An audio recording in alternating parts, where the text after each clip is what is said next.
Good morning everyone. हम देख रहे थे इंपॉर्टेंट ऑब्जेक्टिव की सीरीज, तो उसमें part 7 alternating current, questions on alternating current important part है। तो ये इलेक्ट्रिशियन का हम देखेंगे। शुरुआत करते हैं question number 1। Power factor of an AC circuit is equal to, देखिए पावर फैक्टर जो होता है एसी सर्किट का किसके बराबर होता है, किसके बराबर होता है? It is cosine of angle between voltage and current. Power factor is equal to cosine angle between voltage and current. Options कुछ भी हो सकते हैं। Question number 2, the resistance of an open circuit, the resistance of an open circuit is equal to infinite, क्योंकि उसमें resistance कम ज्यादा होने की जरूरत ही नहीं, उसमें से फ्लो ही नहीं होगा, कंटिन्यूटी ही नहीं रहेंगी, इसलिए वो क्या है? Infinite. The unit of inductance, the unit of inductance farad है नहीं, म्रो है नहीं, ओम है नहीं, क्या है? Henry. The unit of inductance is henry, the unit of inductance is henry. Question number 4, the power dissipation of pure inductor, the power dissipation of pure inductor circuit जो होता है वो वेरी लो है, वेरी हाई है? No, it is zero. The power of dissipation of pure inductor is zero. Next question, on passing AC through inductor, अगर inductor में से हम क्या पास करते हैं? एसी सप्लाई, तो क्या है? Voltage lead the current. क्या होता है? Voltage lead the current, voltage lead the current when we passing AC through inductor. ठीक है। Question number 6, the magnitude of inductance with an increase in the frequency, the magnitude of inductance क्या change होगा? Decrease होगा, remain unchange रहेगा, increase होगा कि zero होगा? क्या होगा? Increase. The magnitude of inductance increases with an increase in frequency, अगर फ्रीक्वेंसी बढ़ती है तो मैग्नीट्यूड भी बढ़ेगा, फ्रीक्वेंसी बढ़ती है तो मैग्नीट्यूड भी बढ़ेगा, इंक्रीज होगा। The power factor of pure resistive circuit is equal to, देखिए the power factor PF of pure resistive circuit का जो है वो कितना होता है? 1। कितना होता है? 1। The difference between peak positive and peak negative value, peak positive and peak negative value of an AC voltage is called as, देखिए ये है एसी की साइन वेव, तो ये पीक पॉजिटिव पीक निगेटिव, ये जो होता है उसको पीक टू पीक वैल्यू बोला जाता है। ये peak positive, it is a peak negative, it is value को बोला जाता है पीक टू पीक वैल्यू। ठीक है। The RMS value of AC, the RMS value of AC is equal to the 0.637 है, 0.707 है, 1.414 है, द मैक्सिमम वैल्यू है कौन सा है? 0.707, 0.707, it is the value of RMS value of AC. The value of form factor, the value of form factor of a pure sine wave, the value of form factor for a pure sine wave is 1.11, 1.11। ध्यान रखिए ये questions हमेशा पूछे जाते हैं और हमेशा पूछे भी गए। आप अगर पेपर देखेंगे तो ये पूछे गए हुए क्वेश्चंस होते हैं। If the voltage and current have a phase difference of 90 degree in an AC circuit, the power will be zero. If the voltage and current have a phase difference, अगर उसका क्या होता है? 90 डिग्री में आता है तो करंट क्या होगा? पावर क्या होगी? Zero. Which is the following frequencies has the longest time period? Longest time period 1 hertz. कितना होता है? 1 hertz. The total voltage in series RL circuit lead the current by an angle, कौन से angle से वो lead करती है? 0 to 90 degree. The total voltage in series RL circuit lead the current by an angle 0 to 90. The net reactance in RLC circuit is, कितना होता है? XL minus XC. The net reactance in RLC circuit XL minus XC. ठीक है। The frequency at which XL is equal to XC is called as the resonance frequency. उसे क्या कहा जाता है? रेजोनेंस फ्रीक्वेंसी कहा जाता है। The formula for determining the resonance frequency, the formula for determining the resonance frequency को determine करने का फॉर्मूला कौन सा है? एफ आर, रेजोनेंस फ्रीक्वेंसी, उसे F small F and small R से डिनोट किया जाता है, is equal to 1/2 pi under root L and C, 2 pi under root L into C. This is the formula for determining the resonance frequency. In a series RLC circuit, the impedance is equal to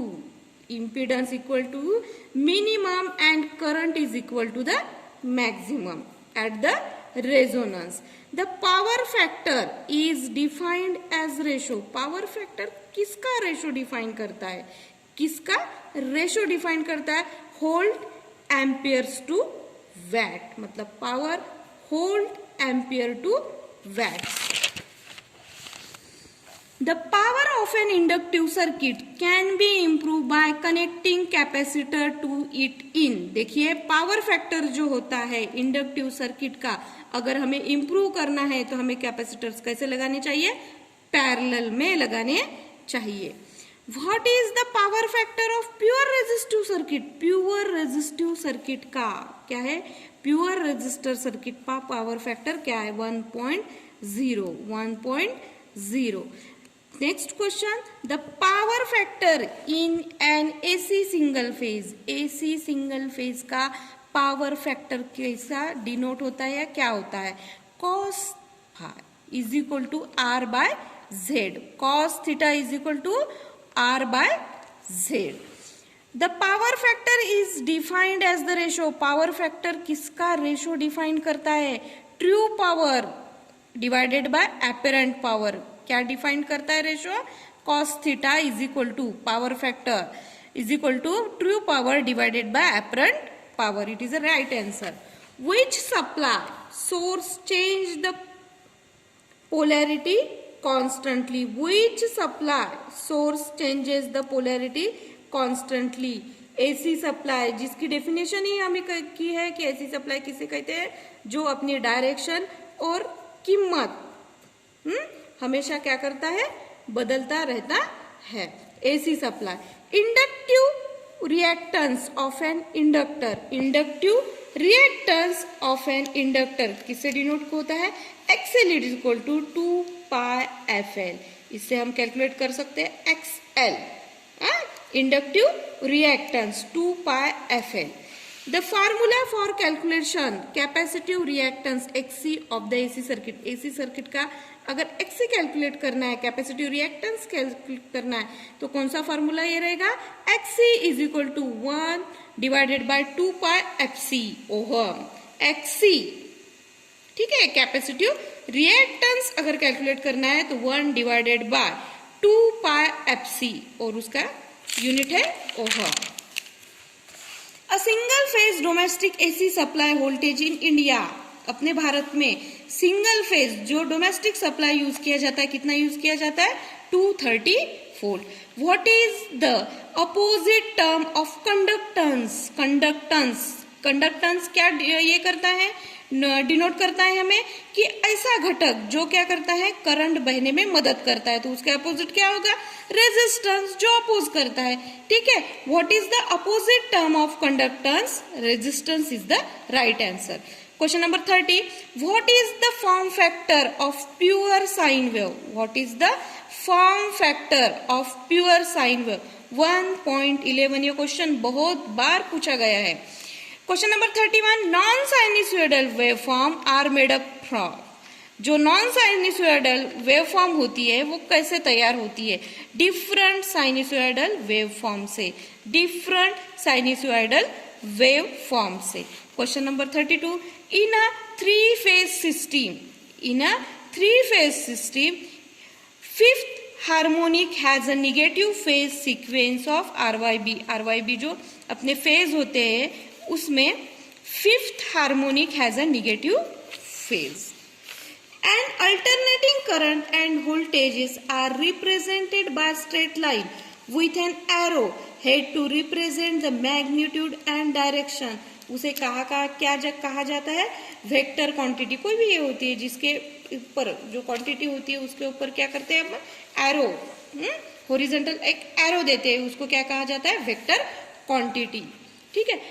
What formula for calculating the impedance? Z impedance involving resistance and reactance। Resistance और reactance के साथ में Z कैसे calculate होता है? तो Z is equal to √R² plus x², R² plus x²। The unit of admittance V, the unit of admittance V in AC parallel circuit क्या होता है?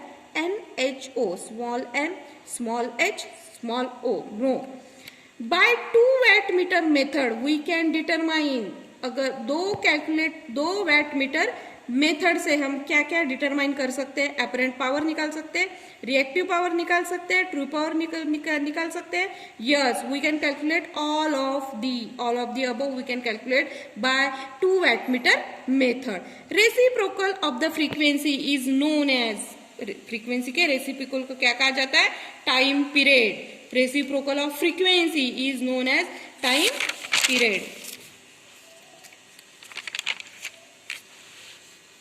तो ये हो गए हमारे questions on the basis of alternating current. It is very important question for CBT exam, हमारी ITS की एग्जाम और अदर कॉम्पिटिटिव एग्जाम रिलेटेड जैसे एमएससीबी होते हैं, रेलवेज होते हैं, मोस्टली ये क्वेश्चंस पूछे जाते हैं। तो हम नेक्स्ट सीरीज में मिलेंगे पार्ट 8 में। Thank you.